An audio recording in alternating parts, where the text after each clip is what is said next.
Morning students, inform your classmates to please join the class as early as possible.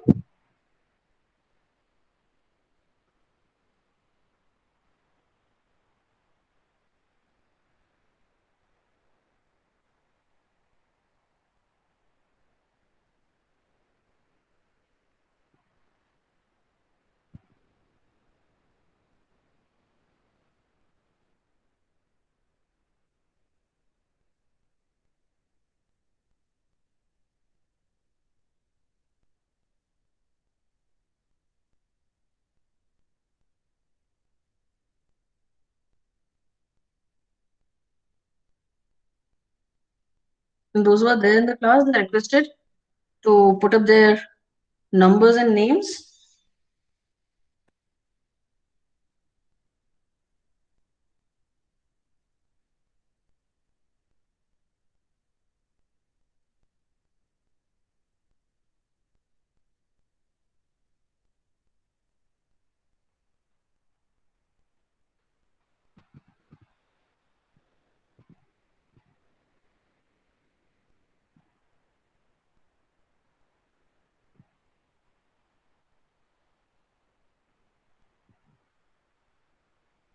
We'll be starting our lecture in next 2 minutes.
Okay, so let's start. I hope those who are interested in coming for the class are already there.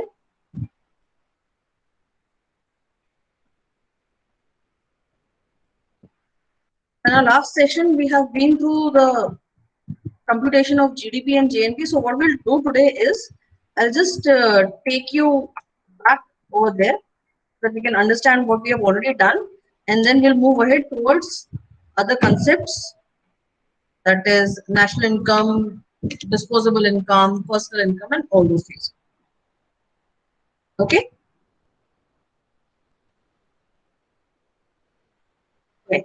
So, when we were talking about GDP, we already informed you that this is the value of goods and services which are produced within the nation, and the amount which is like whatever is produced even by the non-national nationals, any goods and services, but are within the territory of our country, even they can be considered as a part of, can be considered as a part of GDP, right? So when we were talking about the formula of GDP, there was a person, there was someone in the class who had this question that, ma'am, everything else is clear, but we are not able to understand what this X and M is all about. So what is this X and M was about the nation's exports minus the imports of that particular nation in the given year. I hope whomsoever was having this doubt is now clear with it.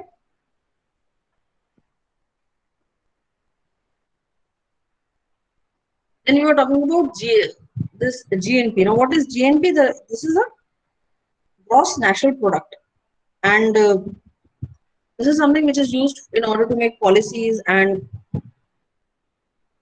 economic decisions.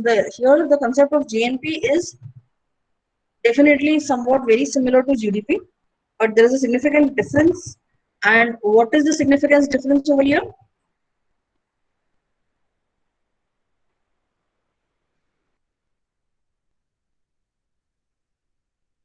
Here, the significant difference that is lying between GNP and GDP is the formula of by itself is telling us that they are different from one another, because the formula of GNP is the market value of domestically produced goods and services plus the income earned by the residents of the country in foreign countries less the income earned by the foreigners in the country.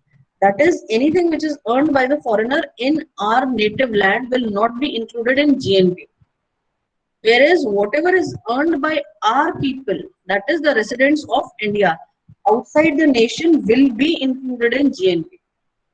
So the net factor income from abroad will be included in GNP, whereas it will not be included in GDP. Because the formula of GDP by itself states that it is the market value of goods and services which is produced by the residents of in the country plus the income earned in the country by any foreigner less the income received by the resident of the country outside the national boundaries.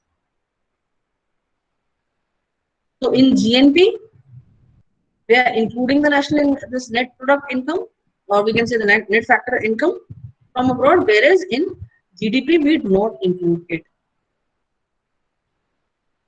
Now, whenever we are whenever we are talking about the net factor income from abroad and the calculation of GNP, that calculation is termed as GNP at market price.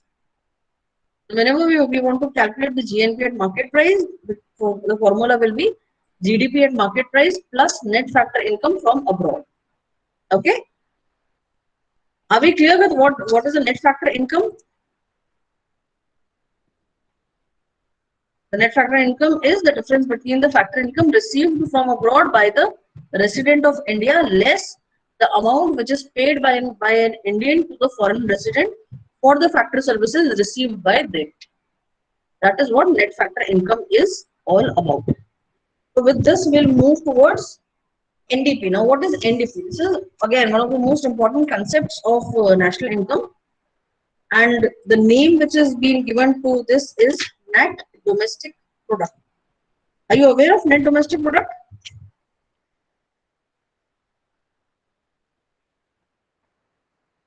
Are you aware of net domestic product? What is net domestic product? Anyone?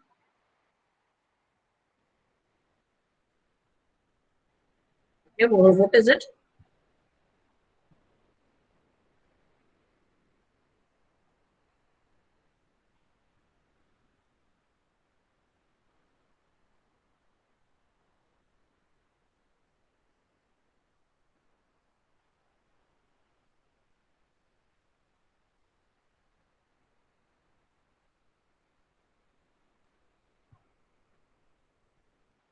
Okay.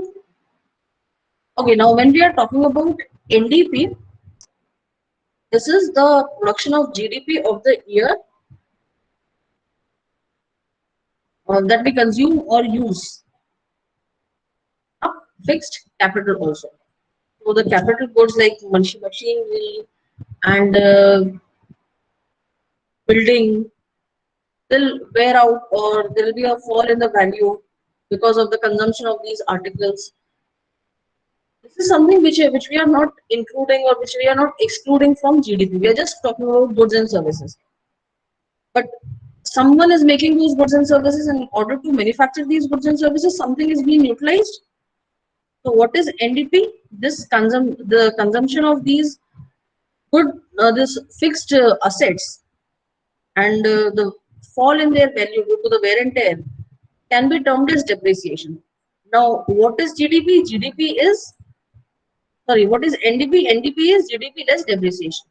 So when the charge of depreciation are deducted from GDP, we get NDP, or whenever they are deducted from GNP, we get NNP, which means that the market value of all final goods and services produced in the year after providing for depreciation. And this is also known as domestic product or income at market price. So here the calculation of NDP at market price is GDP at market price less depreciation. NDP is net domestic product at market price and GDP is standing for gross domestic product at market price. Further, I'll take you to NNP. Now, NNP is also one of the most important concepts, and this one is something which is very closely related to the concept of GNP. So the concept of GNP includes the output of both final consumer and capital goods. However, a part of this capital goods is used up or consumed in the process of production of goods and services. Similarly, like I told you earlier in NDP, that whenever we are making some goods and services, we are using the machinery, we are using the land. So the factors of production are utilized. So there, whenever they are utilized, a certain amount is deducted from them. That amount is called depreciation, or we can also call it capital consumption. When GNP is gross of depreciation, NNP is net of depreciation. That is, NNP is obtained after deducting the total depreciation from GNP. So the NNP will refer to the gross national product. That is the total market value of all the goods and services which are produced by the factors of production of a country or any other politically during the given period of time, less depreciation. Okay. If you are talking about the calculation of NNP, then this calculation can be done in n number of ways. That is, either you can, if you are already having GNP at market price, then you just need to deduct the depreciation from it.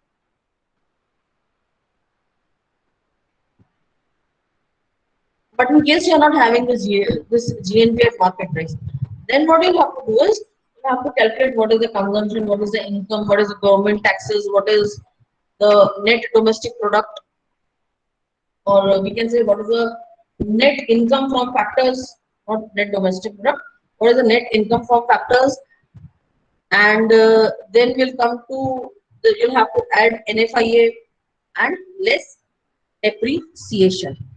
When all this is added, only then you'll be able to come to a point where you'll be able to see that what is the NNP. Now, what is NFIA? NFIA is the net factor income from abroad, whereas X minus M is exports less imports. So basically, in order to calculate NNP, first of all, you'll have to calculate GDP, then you'll have to calculate GNP, and finally the income. That is finally from that the depreciation will be deducted. So with this, let's move ahead for the national income at factor cost.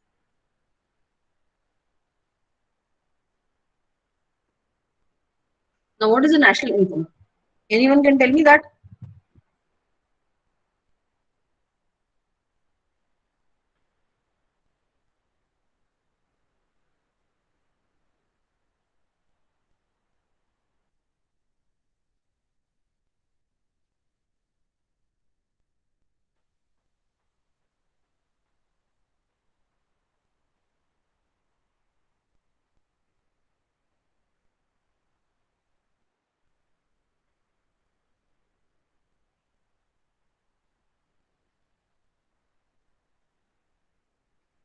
Okay, total income of people, yes.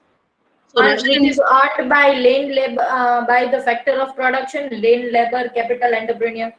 correct. So national income is also known as national income at factor cost. Now, why it is known as national income from factor cost? Because it is the sum of all incomes which is earned by the resources which are supplied for their contribution of land, labor, capital, organizational abilities, and which go into the year's net production. That is what national income is.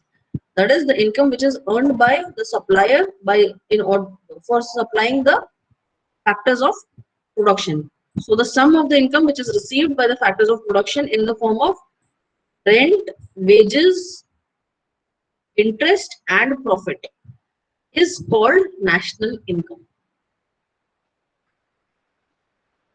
So if we are talking about symbolic representation of national income, then that is net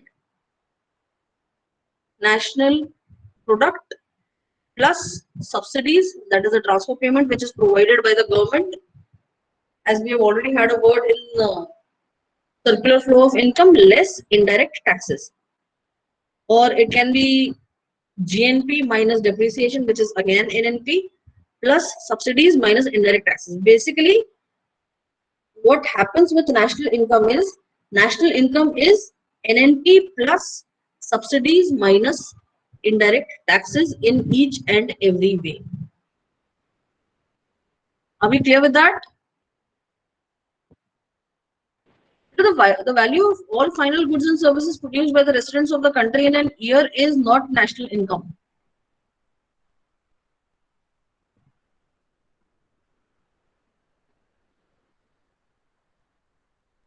That is a part of GDP. These are again the section of national incomes, but yes, cannot be termed as national income. Total income from the factors of production which is generated in the country can be termed as national income. Okay, as maximum of you are there in the class, I'll repeat myself. Those who are there in the class, they are requested to please put up their names and numbers in the chat box for the purpose of attendance. Because if later on you'll come and tell me that, ma'am, my attendance was not marked, I'll not be able to do anything about it.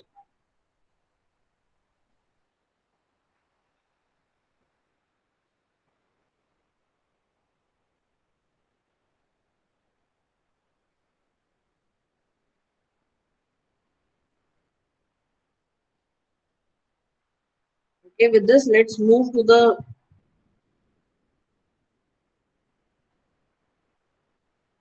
next point, that is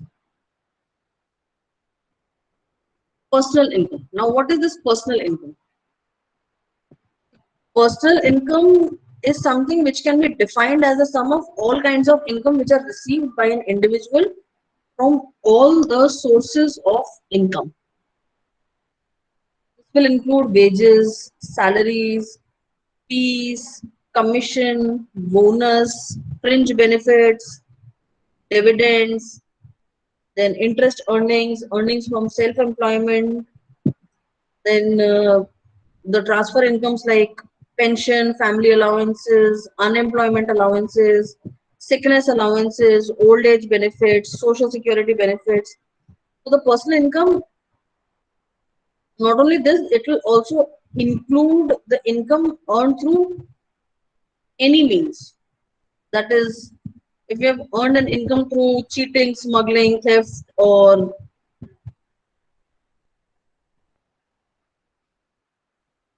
whatever purpose it is,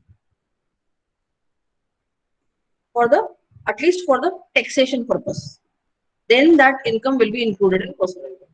If you're showing that you're having an income and you're paying a tax out of that income, then that income will be included in personal income, irrespective in which way you are earning it.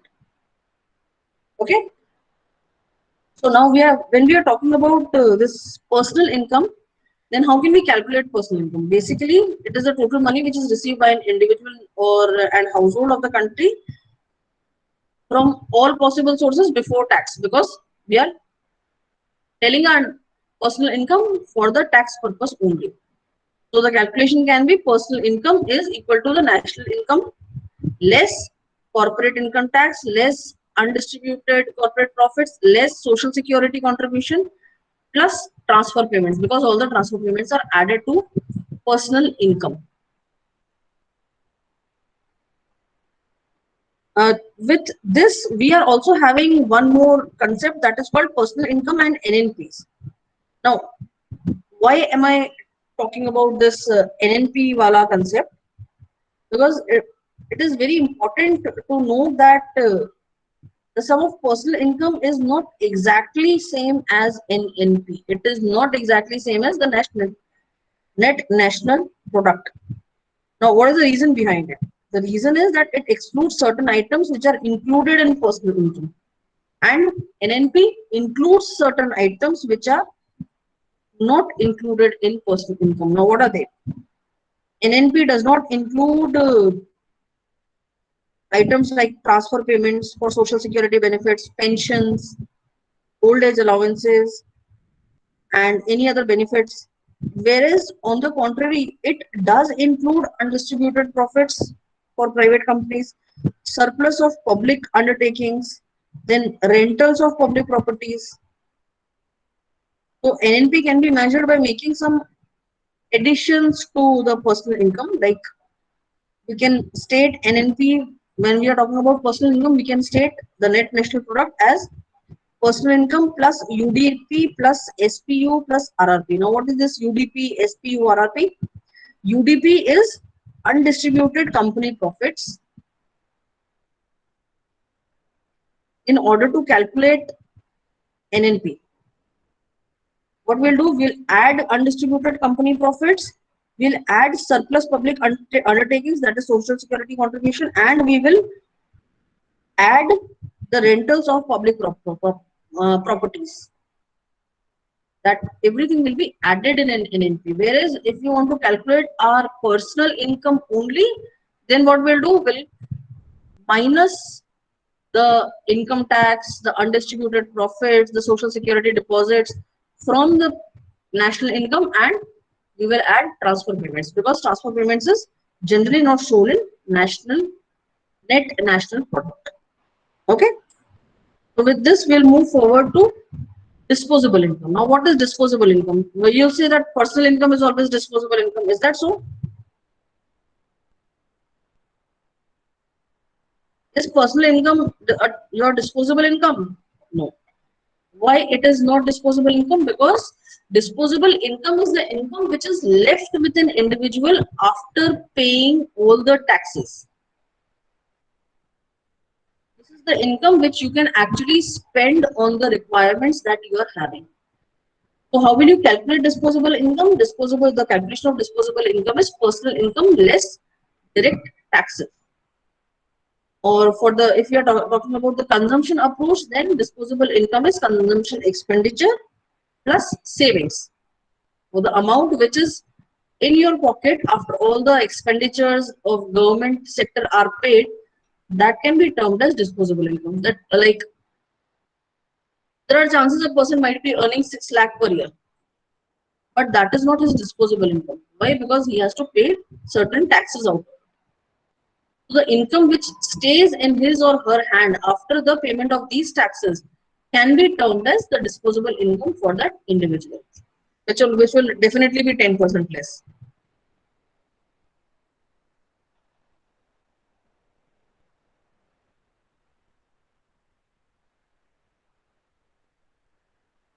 Then we are having per capita income. Now, what is per capita income? That is known to you. Per capita income तो आप लोगों को पता है?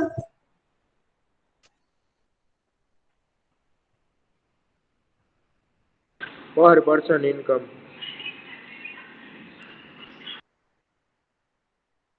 Yes.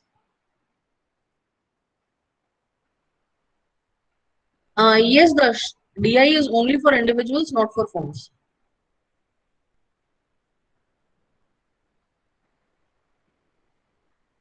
What is per capita income?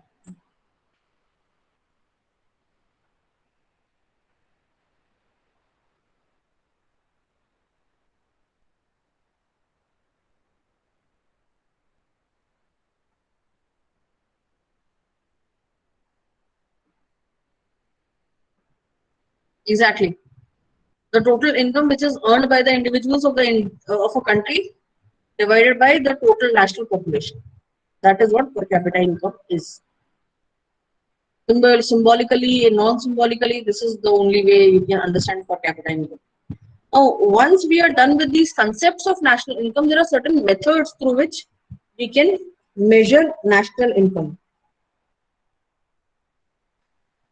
But before going to the methods of measuring national income, let's try and understand that what are these methods about and why are we understanding them?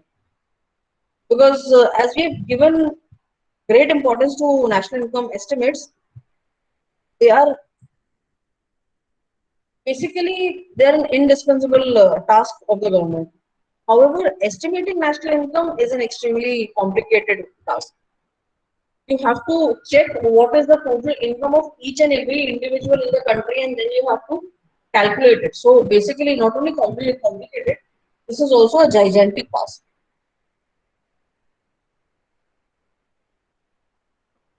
Gigantic task,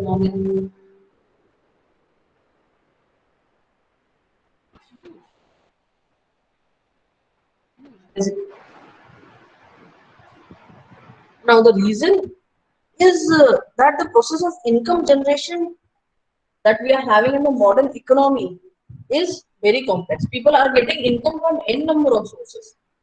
In order to calculate that what is the income of an individual, that is a very complex task. Therefore, therefore collecting the necessary data or sources or on the levels of income is something which is relevant for which is dependent on the concepts and the data availability problem. You have to facing all these issues in order to calculate any amount of national income. So now here what the economists have done is they have devised different methods for estimating national income.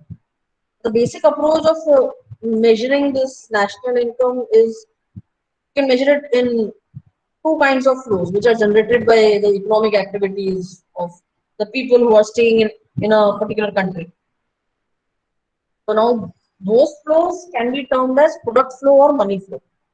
Like we had a word earlier about this also, the product flow and money flow when we were talking about the circular flow of income.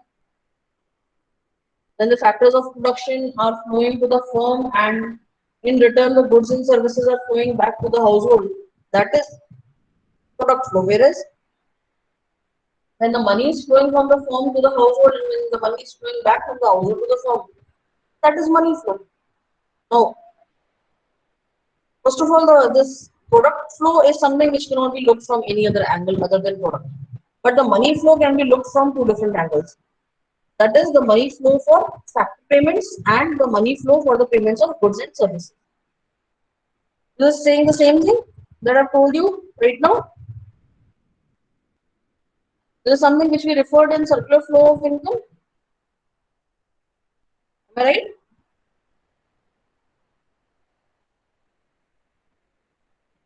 Isn't this something which we referred in the circular flow of income?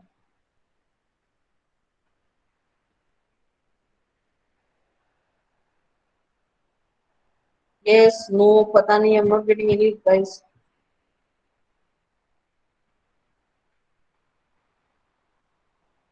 That's what you mean. So now we get now as we are aware that there is a product flow and there are two different types of money flows. We are having three different methods of measuring national income, and these three methods are the value added method, factor income method, and the expenditure method. Now, any of these three methods can be adopted to measure GDP of a country with respect that the data for calculation is fully available.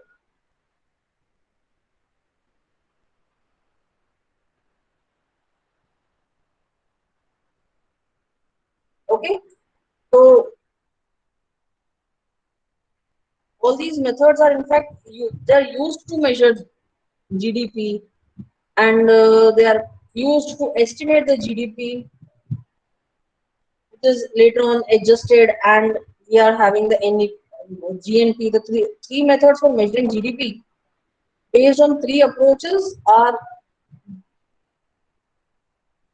this value added one, factor income, and expenditure method. First of all, what we'll do is I'll take you to the net product math method, or another name for the net product method is value added method. Now, what is this value added method? Now, this consists of three stages. That is estimating the gross value of the domestic output in various branches of production, then determining the cost of material and services, which is which are used in the production process, and also the depreciation of the physical assets. And the last one is deducting these costs and depreciation from the gross value to obtain the net value of domestic output, that is ND. What we are going to do? We're going to estimate the gross value of domestic output. Then we are going to check what is the depreciation, and at the end we are going to deduct it. Now,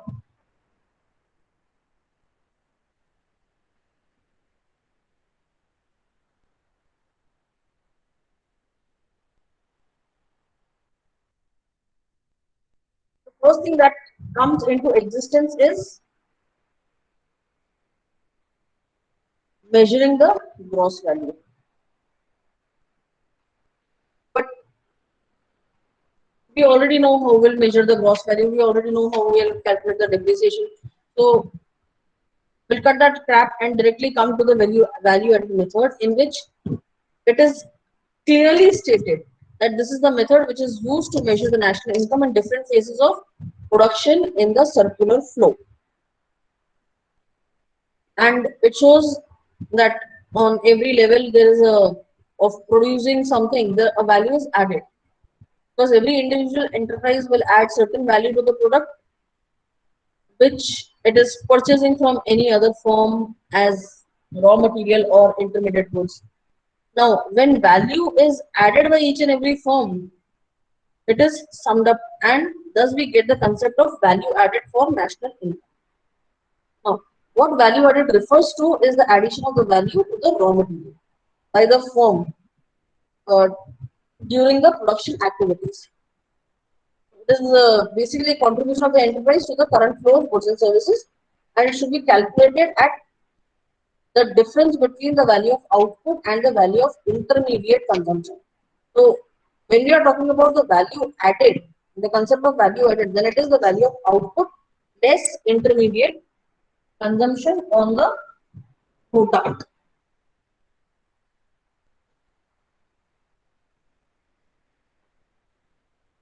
Now, if you are talking about the method of value added, where the product method can be understood better with the help of this calculation of value added.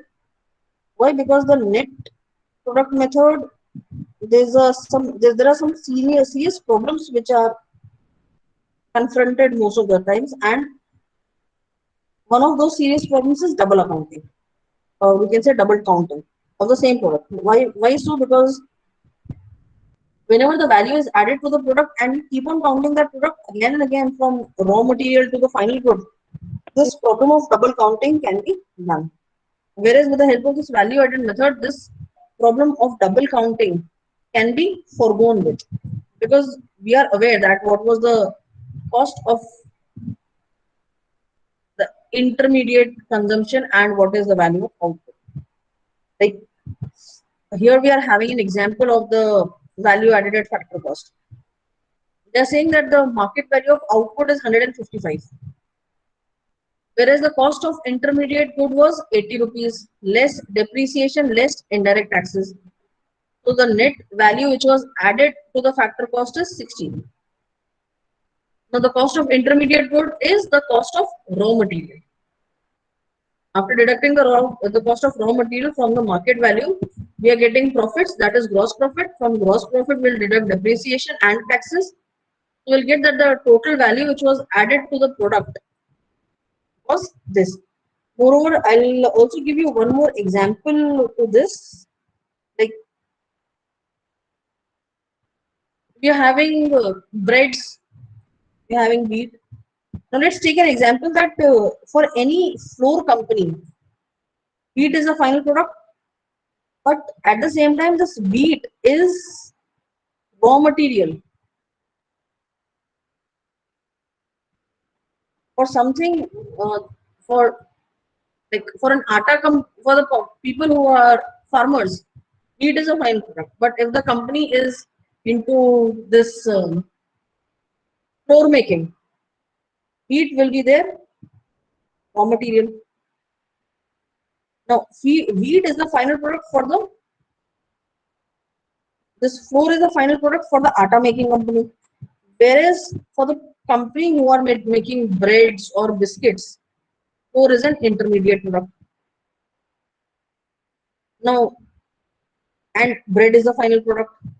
Now, the company who are selling bread is a final product for them. But for the restaurants, bread is an intermediate article, and sandwich is a final product. So now, if the value of wheat is counted on all these stages, then we'll be counting the value of wheat 4 times as compared to 1 time. And that is the problem of double accounting which we might face. Instead of this, what we'll do is we will just calculate the value of wheat once, and after that only the value which is added on wheat in each and every process will be calculated. Like this illustration is done over here. Moreover, what we can do while we are calculating this value added one is you can calculate the cost of wheat, then you can calculate the transportation cost, labor cost, electricity charge, storage cost, depreciation cost, profit margin, sales price, and after that, once all of this is added, we are having the cost of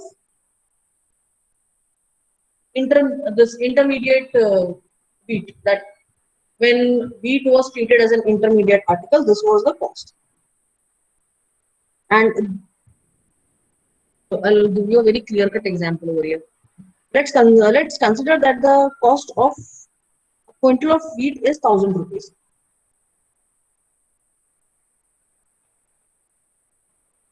Okay, and the selling price of a bread for 1 quintal is 1,500 bucks. Now the transportation cost is 50, labor charge is 150, electricity charge is 100, depreciation is 50, storage is 50, profit margin is 100. So what we'll do is we will, in the value added function, what we'll do is we'll deduct the cost of the wheat, that is wheat as a raw material, from the sales price, and we will get the value added part, that is this much value was actually added to it, which is 500 rupees. From that 500, you can further deduct the depreciation, you can deduct indirect taxes, whatever you want. But if you're talking about GDP, you'll get GDP over here once you have deducted the sales from the intermediate goods. If you want NNP, then you'll have to go for further clarification only. Now, this is the method which is also known as product method, inventory method, net output method, industrial origin method, commodity service method, and so on.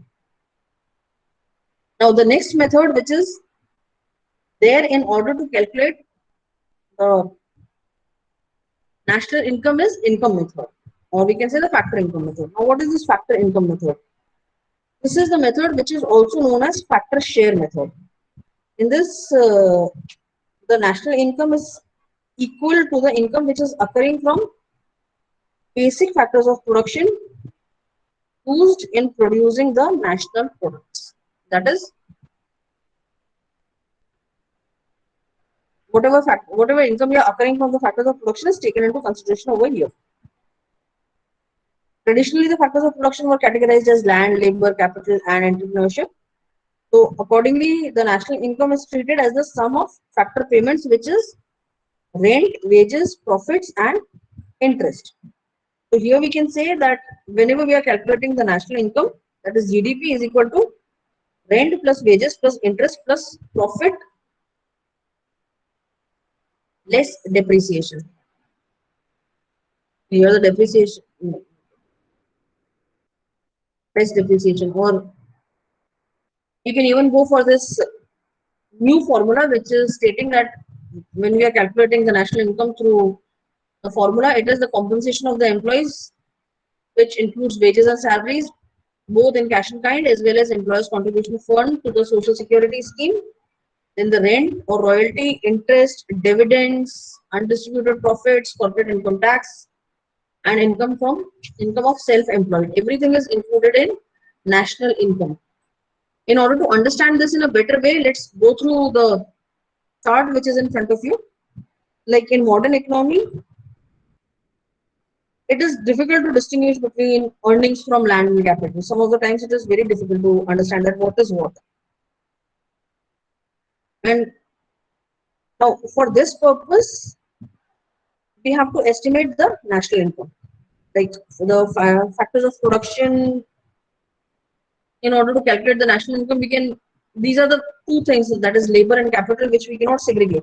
So what we'll do is we'll broadly group the idea into these two parts, that is labor and capital. Like in some productive activities, labor and capital are jointly supplied.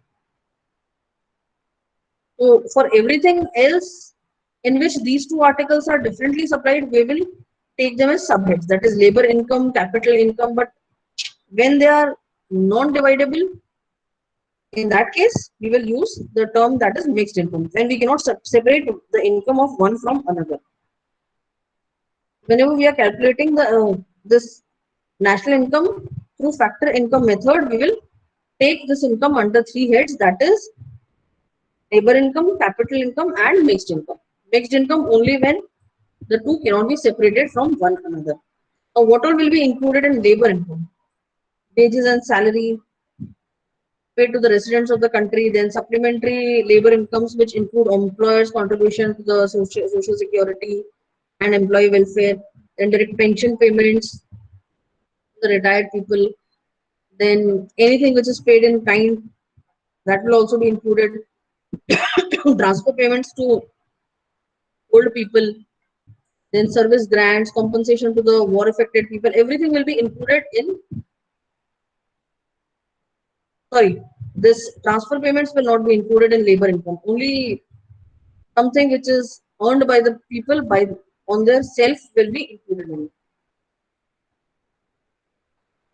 Then we are having capital income. Now, what is capital income? The capital income will, what all will be included is dividends excluding intercorporate dividends. That is, if there are dividends between two companies, they will not be included. Other than that, everything will be included.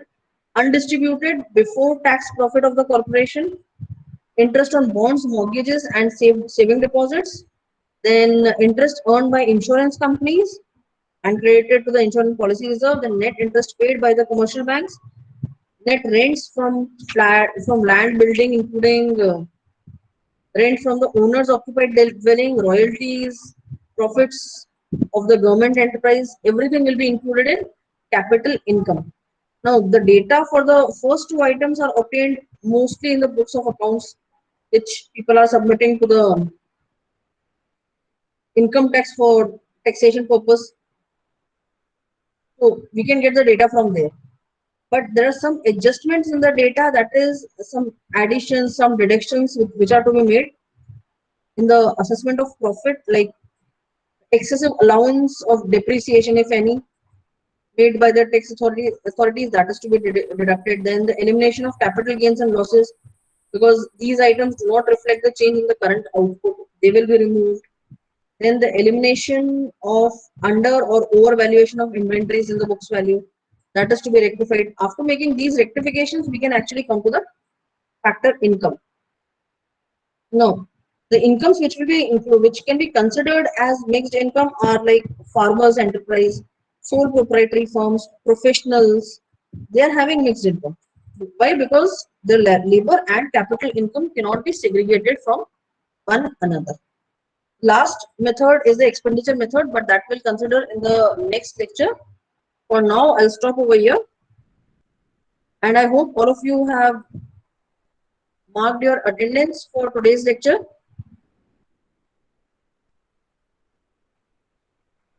What all we have done today is we had a repetition of GDP, GNP, NDP, NNP. We've been through NDP, NNP, personal income, disposable income, national income, per capita income, and the two methods of calculating national income.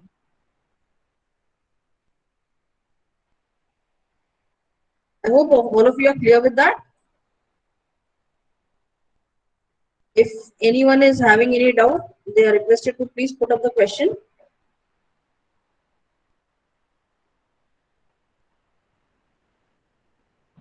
Hello, ma'am. Yes. Ma'am, which is the most used method in national income calculation from 3 or 4? But there's one more method, that is the expenditure method. That is one of the most used methods. These methods are having some flaws. There are certain data which you cannot accumulate. So it depends that on what data is available, and on the basis of that we can decide that we'll be using this particular method. If the data for income method is available, we'll use income method. If the data for added value method is available, we'll use added value method. And if the data for both of them is not available, we'll go with the expenditure one. So it depends on the situation that what is available to us. So, ma'am, the government changed the method after a year, or they continue doing the same method? They can. Okay. The government officials can change the method that with respect to the data which is available to them. That is possible. Okay, ma'am. Thank you.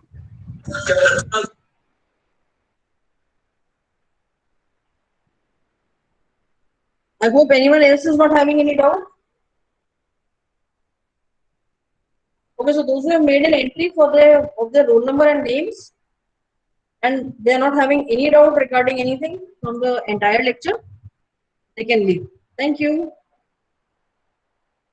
But you take care of yourself. Take very good care of yourself. Do not go out if not required. The number of corona cases is rising at a very higher speed. Please be careful. You people matter not only to us but to your families also.